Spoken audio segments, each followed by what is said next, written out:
Hello friends, मैं देवेनारी और आज हम बात करेंगे कक्षा 12वीं के हिंदी के पेपर के बारे में। जो आज आपका हिंदी का पेपर हुआ है उसका फुल सॉल्यूशन यहाँ पर हम देखने वाले हैं, जो कि 80 मार्क्स का हुआ था। और जैसा कि आपको पता है, set A B C D है ना, 4 सेट आए थे। और जो आपने प्रैक्टिस की थी है ना, जो बोर्ड ने आपको पहले ही सेट दिए थे है ना 4, उन्हीं में से सारे क्वेश्चन आए हुए हैं। इसलिए आप जब भी अगले पेपर की तैयारी करें तो ध्यान में रखें, आपको चारों ही सेट अच्छे से करना है। तो देख लीजिएगा पहले क्वेश्चन में क्या आता है, देखते हैं। ऑब्जेक्ट टाइप क्वेश्चन थे। किसकी गर्मी बाजार से अधिक सामान खरीदने पर विवश करती है? तो पैसे की गर्मी।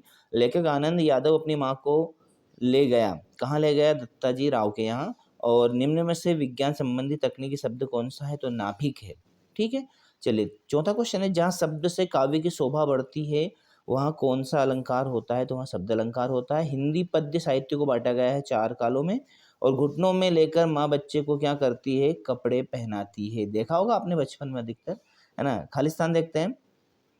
लुट्टन के माता पिता उसे में ही अनाथ बनाकर चले गए थे। कब बनाकर चले गए थे अनाथ? 9 वर्ष की उम्र में ही। रीतिकाल में वीर रस के कवि हुए भूषण।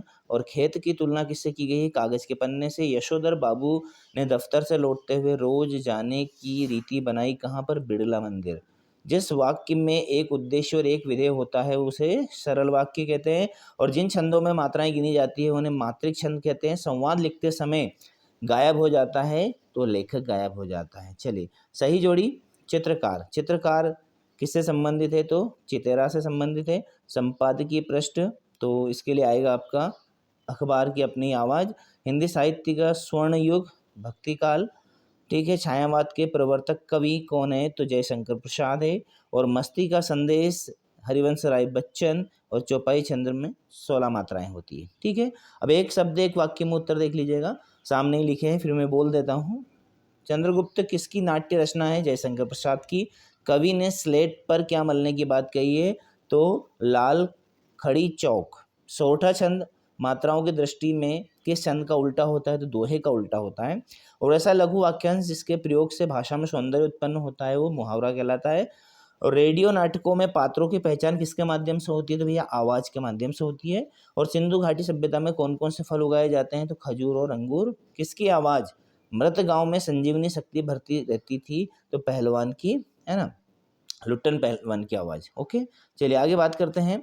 अगला प्रश्न है आपका सत्य असत्य। देख लीजिएगा, पहला जो है आपका असत्य है, दूसरा सत्य है, तीसरा भी सत्य है, चौथा असत्य है, पांचवा सत्य है और छठा असत्य है। ठीक है, और ये जितने भी क्वेश्चंस आप देख पा रहे हैं जो आपने आज किए हैं, है ना, आपको ये सारे ही सेट में से ही आए हैं। ABCD सेट जो कि प्रैक्टिस सेट थे, है ना। तो आपको अगले पेपर उसी हिसाब से तैयारी करनी है। अगले पेपर के लिए शुभकामनाएं, जो कि आपका इंग्लिश का है। और इंग्लिश का ही हमारा जो है चैनल है, तो उसके माध्यम से आप तैयारी कर सकते हैं। चैनल पर जाएंगे तो आपको इंग्लिश से संबंधित महत्वपूर्ण चीज़ें मिलेंगी। प्लेलिस्ट में आपको सारे एक्सट्रैक्ट, ग्रामर वगैरह, है ना, और पैसेज वगैरह मिल जाएंगे। थैंक यू वेरी मच, धन्यवाद।